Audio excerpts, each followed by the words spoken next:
So hello everyone, Radhe Radhe सबैजनालाई है। आज चाहिँ म जस्ट सुरुमै के भन्न आएको भन्दाखेरि अनि अहिले चाहिँ राति भएको छ हैन। अनि हामी चाहिँ रेडी भएर चाहिँ के हो कसो भन्नु होला। सो है एकछिन नबजाइदिनु न है। के भन्दाखेरि हामी चाहिँ अहिले चाहिँ गाइस हैन एकदमै दुःखद स्थितिमा परेको छौं कि हैन।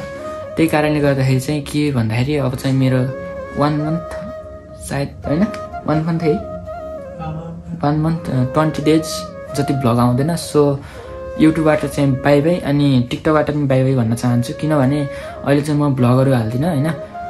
हाम्रो चाहिँ अब आफ्नै मान्छे चाहिँ बित्नु भएको छ, त्यो कारणले गर्दाखेरि चाहिँ हल्का झ्याउ भइरहेको छ हैन। भ्लगहरू पनि हाल्न मिल्दैन नि, त्यस्ता फेरि हाल्यो भने पनि हुन्छ कि यसले चाहिँ भ्युजको लागि हाले हैन। त्यसपछि पहिलेदेखि युट्युबमा गाली खाइरहेको छु, झन् यो भ्लग हालेर चाहिँ मैले युट्युबमा गाली झन् खान चाहिँ मन छैन। सो जे होस् हामी सबै छ्याङ्गा छुङ्गा भइसकेपछि भेट्नेछौँ हजुरहरूकोमा चाहिँ। अनि म कहाँ छु भन्नु होला, काठमाडौँ छु अहिले चाहिँ हैन। अनि यहाँ दाइ हुनुहुन्छ हैन। अनि यो सामानहरू चाहिँ ए हैन मेसेज देखाएन हजुरलाई देखाएको। यो सामानहरू चाहिँ के हो भन्नु होला, भोलि चाहिँ यो सामान चाहिँ कोरिया पठाइदिनु छ हैन।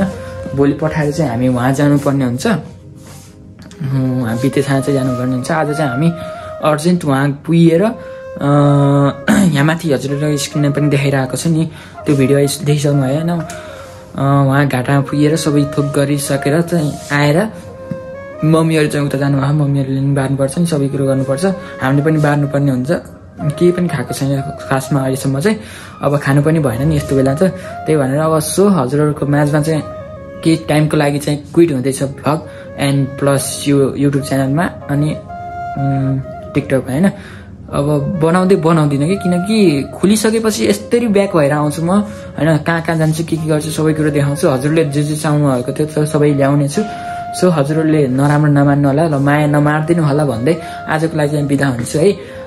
धेरै धेरै माया देखाइदिनु होला, पछि आउने समय चाहिँ यति नै भन्दै बाबा हजुरहरूको माझमा फेरि भेट्नेछु है त पछि।